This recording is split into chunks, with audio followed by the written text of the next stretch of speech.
우리 하나님 말씀은 마태복음 18장 15절부터 20절 말씀입니다. 마태복음 18장 15절부터 20절 말씀 우리 한 절씩 교독하겠습니다. 신약성경 30페이지 마태복음 18장 15절부터 20절, 제가 15절 봉독합니다. 내 형제가 죄를 범하거든 가서 너와 그 사람과만 상대하여 권고하라. 만일 들으면 내가 내 형제를 얻은 것이요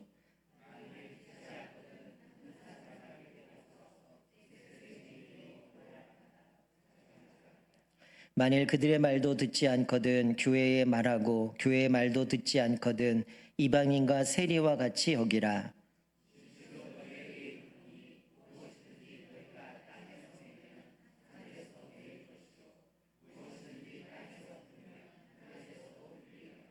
진실로 다시 너희에게 이르노니 너희 중에 두 사람이 땅에서 합심하여 무엇이든지 구하면 하늘에 계신 내 아버지께서 그들을 위하여 이루게 하시리라.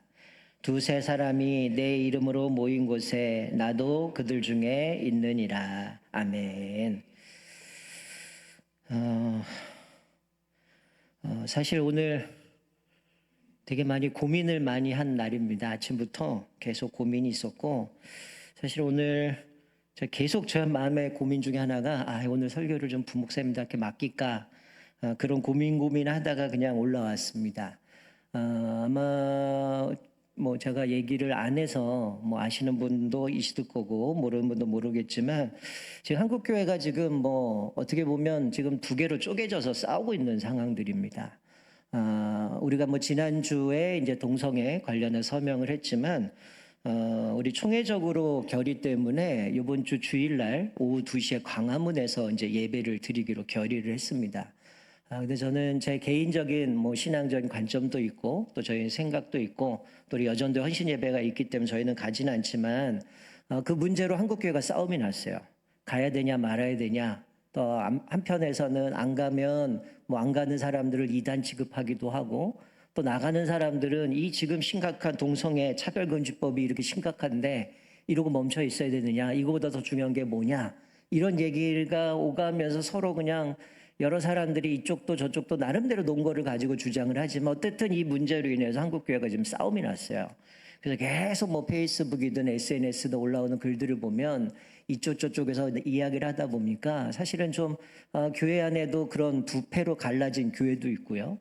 또 이 모습을 보면서 또 젊은이들이 이제 움직이기 시작하면서 또 이탈하는 사람들이 나오는 모습들도 보면서 참 한편으로는 되게 마음이 많이 아파요. 왜냐하면 이번 주일이 종교개혁 주일이거든요. 세상 사람들은 할로윈데이로 기록하겠지만 종교개혁 주일인데 이게 참 많은 모습을 보면서 이게 진행되는 과정의 방법들을 보면서도 이게 과연적으로 어느 것이 옳은 것인가, 또 많은 이야기들이 있고 여러 가지 있지만, 그렇다면 저희도 지난주에 서명을 했지만 우리가 동성애를 반대하거나 동성애에 대해서 그걸 우리 찬성하거나 그것이 통과돼도 상관없다는 아닙니다. 반드시 그거는 막아야 되는 거고, 여러분 알다시피 이제 통과가 된다 그러면, 제가 지난번에 얘기했잖아요. 그 영상에 나오는 캐나다에 있는 제 선배 목사님이 인터뷰한 모습 보는데, 설교하다가 동성애에 대한 부분들을 이제 반대한 것 때문에 총회에서 와가지고 설교하는 가운데 쫓아내서 오늘부터 이분은 그만둡니다. 다음 주부터 다음 달부터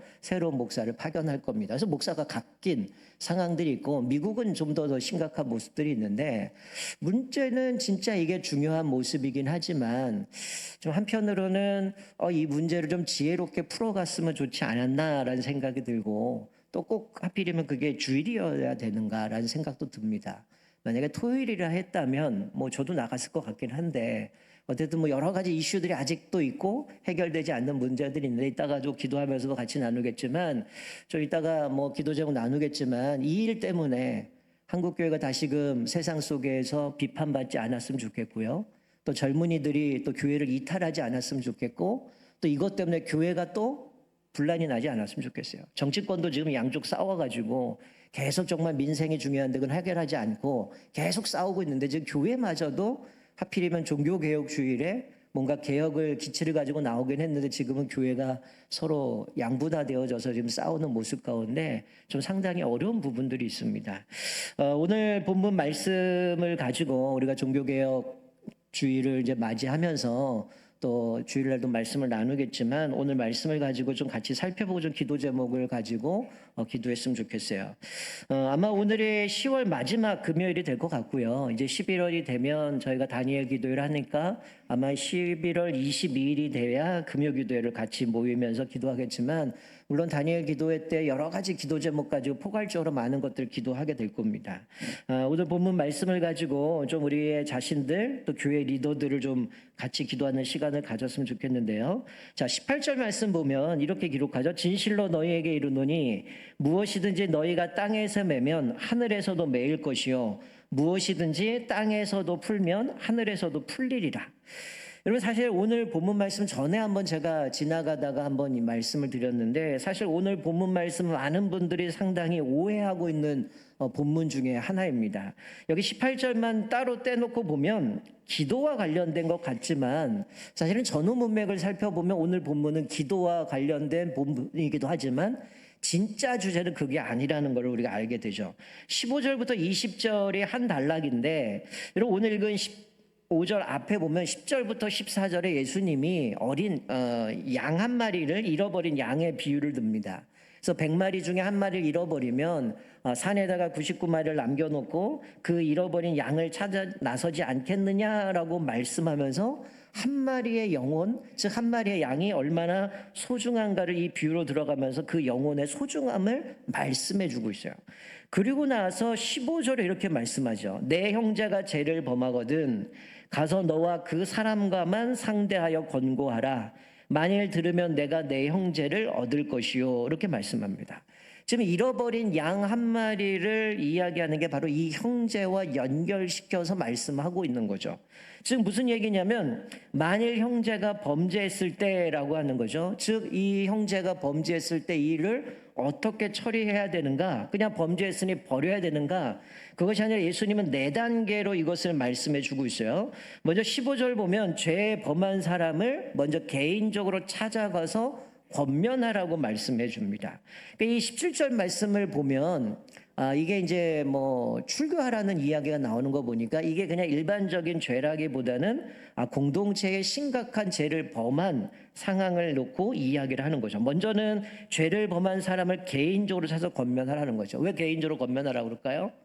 만약 그냥 그 여러 사람이 가서 되면 이제 잘못 판단하게 되면 그것이 잘못된 소문에 의해서 이 사람을 또 매장할 수 있기 때문에 먼저 이제 당사자끼리 만나는 거죠. 그래서 네가 지금 이런 죄를 범했는데 그것을 내서 권면하고 타이르라고 얘기하는 거죠. 이 권면이라는 거는 뭔가 이 사람을 정죄하고 비난하기 원하는 것이 아니라 이 사람이 회개하고 다시 그 행실을 돌이켜서 바르게 살아가게 하기 위해서 권면하는 겁니다. 근데 10절 이후에 나오는 잃은 양을 찾는 목자처럼 바로 예수님께서 이런 얘기를 하는 거죠. 만약 형제가 범죄했다면 먼저 그 사람이 찾아가서 그 사람의 개인적으로 권면해서 네가 지금 이런 잘못을 했는데 하나님 이건 범죄다, 회개하라고 권면하라고 말씀하고 있는 거죠. 그 이야기를 들으면 형제를 얻는 것이지만 만약에 그거를 듣지 않는다고 한다면 공동체에 회복되어서 함께 할 수 없기 때문에 그 다음 단계들을 이야기를 하는 거죠. 그러니까 이것이 그 사람과만 상대하라는 것은 잘못된 소문으로 이 사람이 좀 어려움을 겪을 수 있기 때문에 먼저는 당사자만 가라고 얘기를 하는 거예요. 자, 그리고 16절에 만일 듣지 않거든 한두 사람을 데리고 가서 두세 증인의 입으로 말마다 확증하게 하라.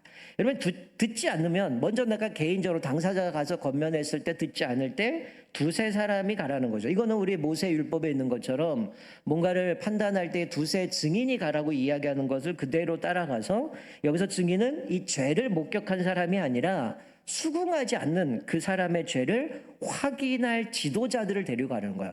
두세 사람이 데려가서 이 사람에게 권면해도 듣지 않으니까 그것들을 확인하도록 가는 거죠. 그리고 17절에 만일 그들의 말도 듣지 않거든. 자, 당사자가 가서 권면해도 안 들어요. 그래서 두세 사람의 증인을 데려갑니다. 근데 두세 사람의 증인도 그 사람이 받아들이지 않아요. 그리고 17절에 만일 그들의 말도 듣지 않거든 교회의 말하고 교회의 말도 듣지 않거든 이방인과 세리와 같이 여기라. 자, 먼저 그들의 말, 두세 사람의 말을 듣지 않으면 교회에 말하라고 얘기를 해요. 이 교회에다 말하라는 얘기가 뭡니까? 공적으로 이제 그 문제를 처리하게 되는 거죠. 그러니까 두세 증인의 권면도 듣지 않을 때 교회에다 말하는 거죠. 그러면 우리 장로교 교단의 헌법으로 본다면 만약 이 사람의 심각한 문제를 했을 때는 이제 당회로 소집을 하는 거죠. 교회가 여러 가지 증거들, 자료들을 가지고 당신은 이런 죄를 범했습니다. 당신이 이렇게 잘못했고 이런 거 잘못했으니까 지금 권면에도 순종하지 않았는데 아직도 그 따를 생각이 없느냐. 다시 한번 증거들을 갖고 확인하는 겁니다. 그런데도 이 사람이 받아들이지 않는다라면 어떻게 되는 거죠? 오늘 여기 본문 말씀해 보니까 뭐라고 말씀해? 이방인과 세리와 같이 여기라고 얘기를 해요. 여러분 우리가 몇 주 전에 우리가 세례식을 했잖아요. 여러분 세례할 때 아마 여러분 다 경험하셨을 겁니다. 우리가 세례할 때 서약식을 하죠. 그때 제가 질문을 던지는 맨 마지막 질문이 이런 겁니다. 교인으로서의 의무와 권리를 옳게 행하고 교회의 관할과 치리에 복종하며 교회의 화평을 이루고 덕을 세우는 데 힘쓸 것입니까? 이렇게 질문해요. 즉 쉽게 얘기하면 교회의 치리에 복종할 거냐라고 질문하는 거죠. 그런 대부분 사회를 받는 분들이 뭐라고 얘기합니까? 네, 순종하겠습니까? 치리에 복종하겠습니다. 서약을 합니다. 그런데 지금 우리 식으로 본다면 이렇게 돼서 교회 공동체로 들어왔는데 이 당시에는 세례할 때 서약을 했는지는 모르겠지만 어쨌든 우리는 지금 시대에는 하나님 앞에 내가 그렇게 살겠다고 교회의 법도를 따르겠다고 서약을 했는데 그것도 지키지 않는 거예요. 그러면 4절에 여기 나오는 것처럼 뭐라고 해요? 이방인과 세리처럼 여기라. 이 얘기는 무슨 얘기예요? 출교시키라는 겁니다. 이교도처럼 그렇게 여기라는 거예요. 왜? 이 얘기는 교회까지도 갔는데도 순종하지 않는 얘기는 무슨 얘기입니까? 내가 그거를 무시하거나 거부한다는 거야. 하나님 앞에서 내가 잘못했다고 인정하지 않고 이것이 잘못이란 걸 권면하고 두세 승인이 가고 교회가 얘기하면 이게 죄라는 거 알 거 아닙니까? 근데 그 사람이 돌이키지 않는 거예요. 그러면 더 이상 교회 공동체로 놔둘 수 없는 거죠. 쉽게 얘기하면 여러분의 몸에 질병이 생겨서 암세포가 생겼어요. 그러면 어떡할까요? 도려내든지 빨리 치료해야 될 거 아니에요. 근데 그냥 내버려 둘 수는 없잖아요. 내 공동체 안에 이 사람의 죄를 인정하지 않고 교회의 지도도 받지 않고 한다고 그러면 이 사람 때문에 어떻게 해요? 교회가 병들어갈 수 있기 때문에 거룩성을 유지하기 위해서 오늘 본문에서는 예수님이 뭐라고 말씀합니까? 이방인과 세리처럼 여기라고 얘기를 합니다. 사도 바울은 더 세게 하죠. 그 사람과 상종하지 말라라고 얘기를 합니다.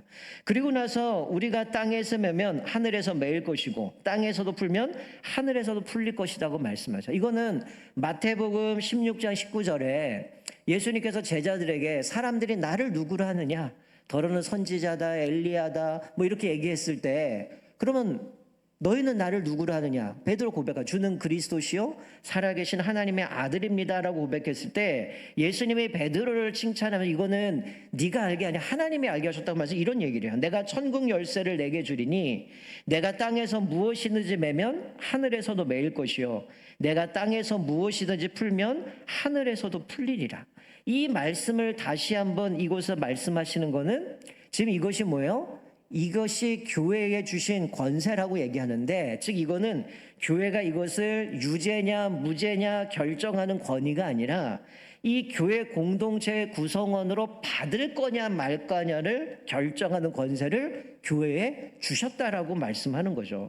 그러니까 이 멤버십 즉 내가 교인 된다라는 거 우리가 얘기할 때는 성도라고 하는 그 교인이라고 그것을 주어질 때에 이것이 교회 안에서 이들이 뭔가 인정하지 않고 교회에서 권면해도 받아들이지 않을 때 그것은 교회가 그 주신 권세를 가지고 구성원으로 받아들일 거냐 말 거냐를 결정한다라는 거죠. 그것을 통해서 무엇이 죄고 무엇이 올바른 것인지를 깨닫게 되어지고 악의 세력들을 무력화시키는 권세를 주셨다라는 것이죠. 우리가 쉬운 예로 만약 교회 안에 이단이 들어왔어요. 그 사람이 우리 교회의 성도라고 얘기합시다. 그러면 어떡할까요?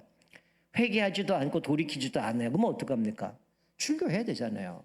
왜냐하면 그 사람 때문에 누군가가 또다시 이단에 빠질 수도 있고 공동체가 무너질 수도 있고 이단이 활개치고 있는데 가만히 내버려두면 어떻게 해요? 교회는 그냥 무너질 수밖에 없기 때문에 그걸 처리해야 된다는 거예요. 자, 19절에 보면 이렇게 말씀해요. 진실로 다시 너희에게 이르노니 너희 중에 두 사람이 땅에서 합심하여 무엇이든지 구하면 하늘에 계신 내 아버지께서 그들을 위하여 이루게 하시리라. 여러분, 이 19절이 우리는 오해하는 본문 중에 하나입니다. 뭡니까? 우리는 보통 이 말씀을 합심 기도의 능력이구나. 우리 두세 사람이 함께 모여서 합심해 기도하면 하나님이 우리의 기도를 들어주시는구나. 그러니 내가 뭘 구하든 하나님이 주실 거니까 우리 기도 제목 가지고 두세 사람이 모여서 기도하면 우리가 이렇게 함께 기도하면 하나님이 우리의 기도에 응답해 줘. 이 얘기일까요? 근본적인 의미는 그런 의미가 아니죠. 서브적인 내용은 그럴 수 있어요. 두세 사람이 모여서 기도하면 응답해 주다. 그렇게 갈 수 있어요. 근데 전후 문맥을 살펴보면 이 말씀 뭡니까? 두 사람이 땅에서 합심해서 구하면 하늘에 계신 하나님께서 이루어 주신다라는 건데, 지금 계속 흐름은 뭐예요? 지금 교회까지 간 겁니다. 당사자가 가서 권면에는 안 들어요. 두세 사람 증인이 가서 권면했는데 받아들이지 않아요. 그래서 교회가 가서 권면을 받아들이지 않습니다. 그럴 때 이방인과 세리처럼 취급해라. 이게 뭐야? 출교시키라는 거죠. 그 과정 속에 뭐라는 겁니까? 두세 사람이 여기서 기도한다는 두 사람이 누굴까요? 교회 지도자들입니다. 지금 이 7일을 결정하고 진행하는 그 리더들이 두 사람이 땅에서 합심하여 뭐든지 구하면 하늘에 계신 내 아버지께서 그들을 위하여 이루게 하시리라. 이 얘기는 뭐냐면 내가 원하는 기도 제목 가지고 기도하면 하나님 응답하신다가 아니라 바로 이 15절부터 18절의 문맥을 볼 때 지금 교회의 법도 교회의 율법 어떤 규율과 관계된 이 징계를 함에 있어서 이 사람이 받아들이지 않으니까 그 과정 중에 지도자들에게 회개하지도 않고 인정하지 않으니까 그들을 권하지만 받아들이지 않으니까 하나님 앞에 기도할 때에 그 거부하는 죄인을 대하는 어떤 지혜라든지 성령의 인도하심을 구할 때에 하나님께서 그들이 기도하는 그 기도에 하나님이 응답해 주신다는 말씀이 바로 이 말씀이에요. 그냥 딱 요것만 딱 떼놓으면 두세 사람이 모이면 하나님 우리의 기도에 응답하시는구나. 그러니 우리가 대부분 뭔가 연합 기도회나 이런 기도회 하면 항상 이 본문 얘기하잖아요. 하나님께서 두세 사람이 모이면 기도하면 우리의 기도 응답해 주신다고 했는데 우리 이 사람 이렇게 모였는데 우리 하나님 앞에 기도할 때 하나님 응답해 주시 믿습니다. 이러고 기도하거든요. 근데 사실 이 본문은 그 본문이 아니거든요. 이 회개하고 용서하는 본문 과정 가운데 치리하는 그 과정 속에서 이 지도자들이 이 사람이 받아들이지 않을 때 하나님 앞에 기도하면 그 징계 절차를 인도하는 교회 지도자들을 하나님께서 함께 하셔서 그것들을 바르게 결정하고 세워갈 수 있음을 말씀해 주고 있는 거죠. 그러니까 20절에 두세 사람이 주님의 이름으로 모인 곳에 항상 함께 하신다는 말씀도 똑같은 겁니다. 즉 이 말씀도 회개하기를 거부하는 죄인을 징계하는 일과 연결돼서 주신 말씀이 바로 오늘 본문의 말씀이라는 거죠. 그러니까 교회 지도자들의 이 징계 여부와 수요일을 결정하기 위해서 하나님 앞에 기도하면 예수님이 함께 하셔서 올바른 결정할 수 있도록 도와주신다라는 말씀이 오늘 본문 말씀인 거죠. 그러니까 이 교회 지도자들에게 사실은 이 징계가 얼마나 어렵습니까? 사실은 상당히 고통스러운 일이고 또 하나님의 도우심 없이는 이 일이 진행될 수가 없는 일들이기 때문에 이 지도자들 하나님 앞에 기도할 때에 하나님께서 그것을 도와주시고 예수님이 그들과 함께 하신다라고 말씀해 주고 있는 거죠. 그러니까 오늘 이 본문의 말씀은 사실은 왜 예수님이 이런 얘기를 하셨을까요? 우리가 늘 얘기할 때 교회는 사랑으로 해야 되지 않냐, 다 품어줘야 되지 않냐. 그럼 예수님 이 얘기하지 마셔야죠. 한 사람이 가서 권면했는데 안 받아들이면 두 사람 증인이 가고 받아들이지 않으면 교회가 가서 권면하고 교회도 받아들이지 않으면 치리하라고 얘기한 거죠. 왜 이렇게 얘기할까요? 교회가 거룩성을 유지하고 건강하게 세워가기 위해서는 반드시 징계가 필요하다라고 얘기를 하는 것이죠. 만약에 이곳이 없다면 어떻게 될까요? 다 받아준다면 선례가 되는 겁니다. 그게 문제가 되는 거예요. 저 사람의 범죄도 다 용서해 주네. 그러니까 사람들이 죄라는 부분에 있어서 징계라는 부분에 있어서 아무 죄책감이 없는 겁니다. 오늘 이 아마 예수님이 주셨던 말씀에도 21절에도 넘어가 또 용서가 나오잖아요. 몇 번 용서해야 됩니까? 이 용서에 대해서 예수님은 70번씩 7번이라도 용서해라라고 얘기하는데 지금 이 징계라고 하는 거는 뭡니까? 그 사람을 벌 주고 이 사람 멸하게 하는 게 아니에요. 그 사람에게 회개하고 돌이켜서 공동체 안에 일원으로 받아들이기 원한 거예요. 근데 이 징계는 뭐예요? 받아들이지 않으니까 인정하지 않고 회개하지 않고 돌이키지 않으니까 결국은 출교시키라고 이야기를 하는 거예요. 이게 출교가 목적이 아니야. 그 사람을 회개하고 돌이키기 원하는 거죠. 그러니까 교회는 이 사람이 돌이키지 않더라도 그냥 내버려두면 안 되죠. 왜? 결국 그 아까 얘기했던 암세포죠. 이 세포 하나가 전이시켜서 온몸이 망가지게 되는 거거든요. 어쩌면 이 현실은 사실 너무 안타까운 거죠. 여러분, 칼빈이 건강한 교회의 3대 표지를 이야기할 때 제가 두 가지를 항상 얘기했던 부분이기 때문에, 하나는 뭐요? 말씀을 제대로 선포하고 있느냐, 또 하나는 성례를 제대로 하고 있느냐, 이 두 가지죠. 또 하나가 건징입니다. 교회가 거룩성을 유지하기 위해서 치리를 하고 있느냐. 근데 한국 교회가 이 치리가 어느 순간부터 사라져 버렸어요.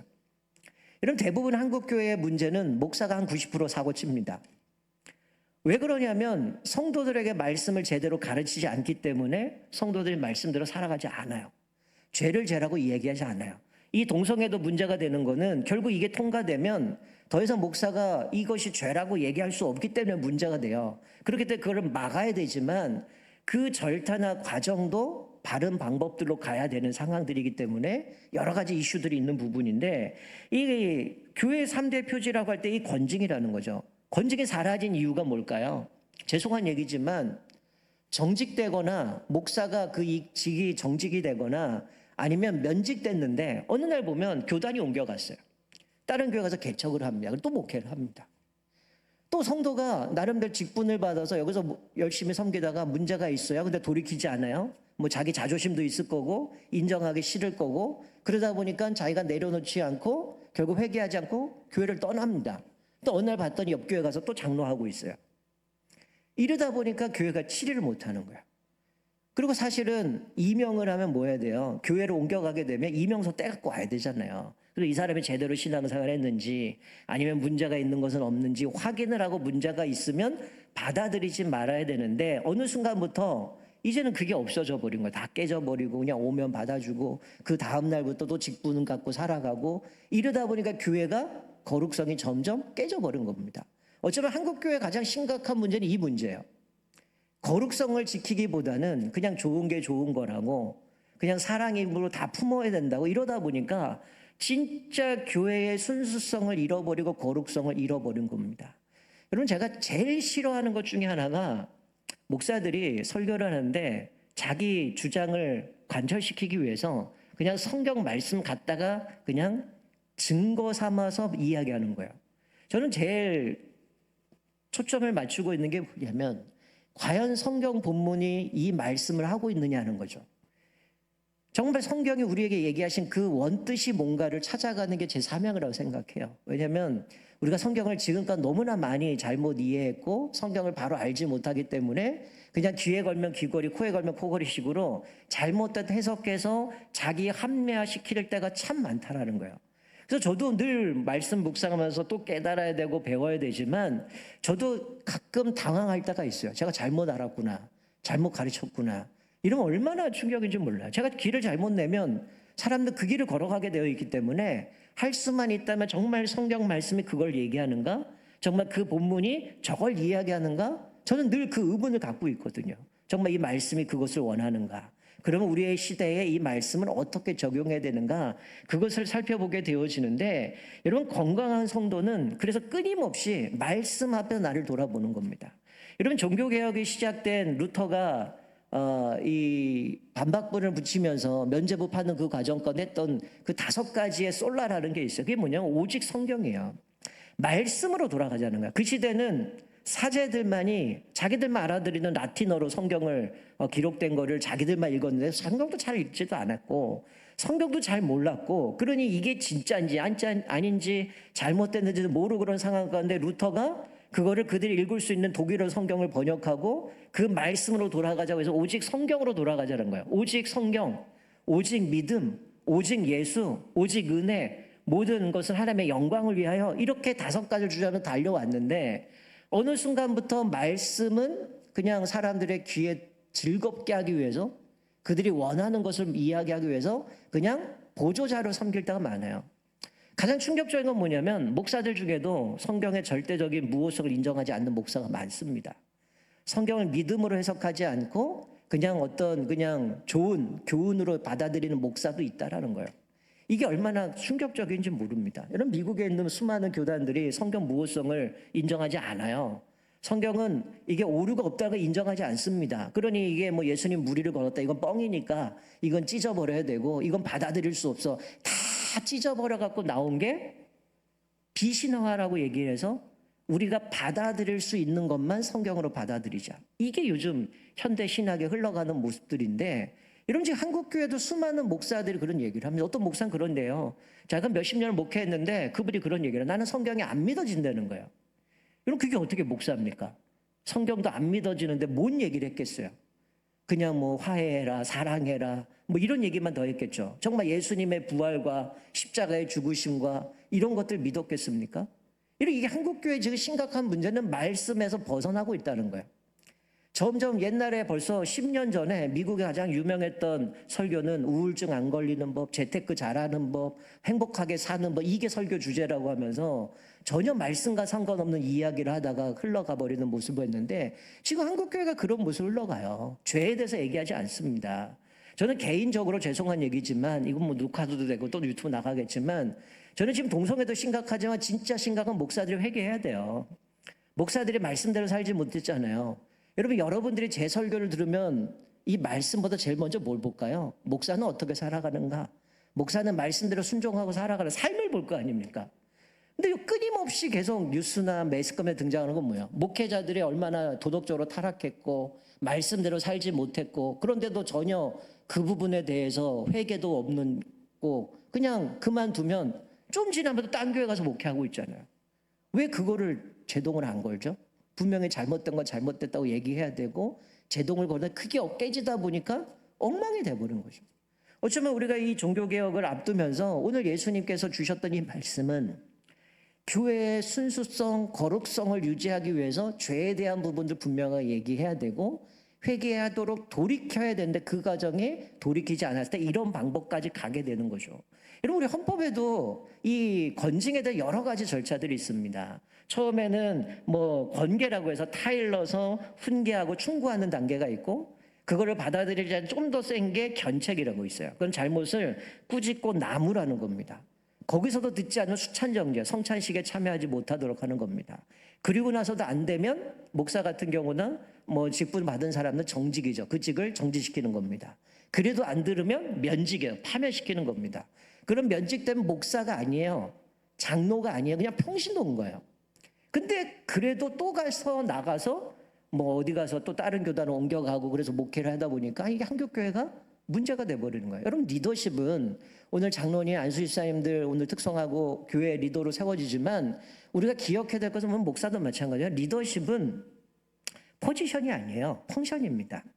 우리는 자꾸만 뭔가 이 직분이 내 그 포지션으로 생각하다 보니까 못 놓고요. 자꾸만 그것을 통해서 뭔가 내가 기득권을 얻으려고 할 때가 많아요. 하나님이 우리 교회를 섬기기 위해서 그것을 통해서 우리에게 기능적으로 것들을 주셔서 그 역할을 감당하게 하신 것이, 그것이 내 어떤 지위나 어떤 그것이 되어져서 권한이 부여진 게 아니에요. 그러다 보니까 내려놓지 못하는 겁니다. 아까 우리 장로님 안수집사 찬양한 것처럼 주고 싶지만 받기 원하는 게 우리 모습이라는 거죠.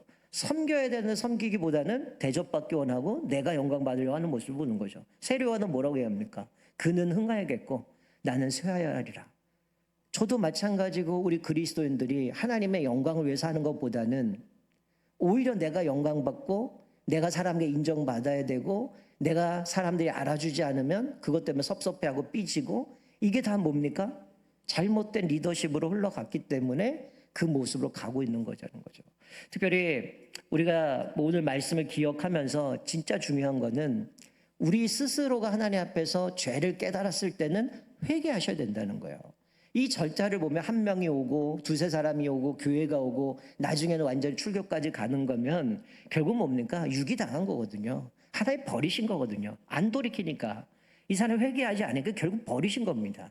이게 가장 끔찍한 벌이에요. 저 사람은 사고 쳤고 나쁜 짓을 했는데 왜 하나님 내버려 두시는가? 그게 벌이에요. 이미 하나님 포기한 거거든요. 하나님은 매를 드실 때 포기하지 않은 건데, 결국 악한 사람이 잘 되고 성공하고 뭔가 형통되게 되는 거는 불화할 필요가 없는 겁니다. 이미 포기한 겁니다. 하나님이 포기했기 때문에 잘 나가는 거지, 하나님 포기 안 했다면 가만두시겠어요? 어쩌면 한국교회가 지금 이렇게 잘못된 길로 가도 왜 이렇게 됩니까? 라고 하는 거는 여러분 막바지까지 간 겁니다. 여기서 우리가 더 깨닫지 못하고 회개하지 못하고 다시금 주님의 말씀 앞에 돌아가지 않으면 우리는 한국교회는 더 이상 희망이 없는 거예요. 계속 수십 년 동안 한국교회 위기다 왔는데, 여러분 요즘 젊은이들, 대학생들, 여기 죄송하지만 우리 청년들은 정말 복된 애들이에요. 요즘 대학생들 가운데 얘기가 뭐냐면 이런 얘기입니다. 너 아직도 교회 다니니? 이게 인사래요. 대학생 중에 교회 다니는 애들이 퍼센트로 한 자릿수밖에 안 됩니다. 그만큼 다 떠나버렸어요. 왜? 기존에 있는 목사들 보고, 성도들, 직분자들을 보고 그들을 통해서 뭔가 내가 도전받고 믿음으로 살아가야 되는데, 전혀 저 사람은 말씀과 삶이 괴리감이 있기 때문에 저렇게 믿을 거면 나 안 믿겠다. 안 믿는 사람 믿는 사람 다를 게 뭐가 있냐. 결국 이로써 젊은이들 다 떠나갔잖아요. 근데도 아직도 우리는 정신을 못 차립니다. 여전히 내 명예를 위해서, 내 욕망을 위해서 살아가고 있는 모습이 한국교회의 모습이라 정말 심각한 거예요. 여러분 우리가 이미 아시다시피 평양의 예루살렘이라고 이 한국 땅을 제2의 평양의 예루살렘이라고 평강 땅을 얘기했고, 부흥운동을 통해서 그렇게 부흥했던 이 나라가 어느 시점도 계속 내리막길 하잖아요. 뭐 1200, 1400까지만 갔다가도 지금은 500만도 안 되는, 거기도 이단을 포함해야 500만이고 진짜 예수 믿는 사람들을 계산해 보면 얼마 안 됩니다. 근데 우리는 숫자는 이렇다 자꾸 숫자를 자랑하지만 진짜 그리스도인이 얼마 남지 않았다라는 거예요. 그리고 오늘 말씀을 기억하면서 진짜 중요한 거는 이 단계가 가기 전에 하나님이 우리에게 잘못된 걸 말씀하셨을 때 주님 앞에 회개하고 돌이켜야 된다라는 거죠. 그리고 누군가가 잘못을 했을 때 야, 저 나쁜 놈 저건 떠나야 돼, 이게 아니라 그 사람을 사랑하는 마음으로 그 사람을 품고 돌이키게 만드는 게 권징이지, 저 사람 내쳐서 죽이고 떠나버리는 게 아니에요. 그 과정들을 통해서 하나님이 그럴 거였으면 처음부터 그냥 벌 내리셔야죠. 근데 왜 이런 단계를 거쳐서 계속 권면할까요? 기회를 주는 겁니다. 한 사람 가고 두세 사람 가고 안 되면 교회 가고, 그래서 안 되면 결국 출교하면 결국 포기해버리는 거지만, 여러분 하나님이 우리를 포기하기 직전까지 온 것 같아요. 저도 마찬가지로 목사지만 참 많은 고민이 됩니다. 한국교회를 보면서 또 끊임없는 여러 가지 모습도 보면서 참 너무나 안타까운 모습인데, 특별히 돌아오는 주일 종교개혁 주일입니다. 우리가 다시 한번 그 루터와 수많은 종교개혁자들이 자기 목숨을 걸고 다시금 이 땅 가운데 하나님의 말씀 앞에 바로 서기 위해서 그렇게 세웠던, 벌써 507년이 흘러갔는데 지금 한국교회를 보면 507년 전이나 507년 후나 별반 다르지 않는 모습 가운데 우리가 아직도 주님 앞에 돌아가지 못하는 우리들의 모습은 없는지 다시 한번 돌아보면서, 다시 한번 하나님 앞에서 우리가 어떤 믿음으로 살아가야 되는가, 또 주님 앞에서 우리에게 주신 사명 따라서 어떻게 이 위기를 믿음으로 극복해 갈 것인가 함께 고민하면서 또 기도하시면서 또 이 종교개혁주의를 좀 맞이했으면 좋겠어요. 그래서 아마 여러분들 유튜브 검색해 보면 종교개혁과 관련된 여러 가지 많은 영상들이 있습니다. 그것들을 보시면서 어떻게 이 종교개혁들이 흘러왔고 어떤 기치를 통해서 이 어떻게 보면 그들의 헌신과 그렇게 개혁을 통해서 이 대한민국까지 복음이 흘러왔는데, 이 짧은 기간 동안 그렇게 부흥했던 나라가 다시금 내리막 꽂히면서 더 이상 기로에 놓여있는 이 상황 속에서 다시 한번 한국교회를 위해서 기도하셨으면 좋겠고, 특별히 또 목회자들과 또 교회 지도자들을 위해서도 기도하셔서 또 이 시대에 수많은 위기가 있지만 이 말씀 앞에서 다시 한번 우리가 다시금 회복되어져서 정말 하나님 앞에서 다시 한번 교회가 그럼에도 불구하고 소망이 되고 예수 그리스도가 소망이 되어져서 이 땅의 유일한 소망은 예수 그리스도를 온전히 증거하며 살았으면 좋겠어요. 아직도 세상 사람들은 여전히 뭐 이쪽이다 저쪽이다 정치권 얘기하지만 대통령을 바라보지만 경험해 봤잖아요. 어느 대통령이 이 나라 책임집니까? 어느 당이 책임집니까? 뭘 절대로 못합니다. 우리에게 유일한 소망은 예수밖에 없다는 거죠. 근데 많은 그리스도인도 정치에 빠졌어요. 이게 옳다 저게 옳다, 서로 교회 안에 정치 때문에 싸움 나고 갈라서고 이런 모습 그대로 흘러가고 있는데, 다시 한번 우리가 말씀 앞에서 정말 주님 앞에 돌아가서 뭐 백투더 베이징 뭐 이런 얘기도 많이 하지만 또 말씀으로 돌아가서 다시 한번 말씀 앞에 우리가 어떻게 살아가고 결단하고 믿음으로 살아가야 되는지 다시 한번 우리의 삶을 돌아보면서 또 주님 앞에서 우리에게 주신 귀한 사명을 따라 아름답게 주님 앞에 영광 돌리며 살아가는 저와 여러분 되시기를 주님의 이름으로 축원드립니다. 아멘.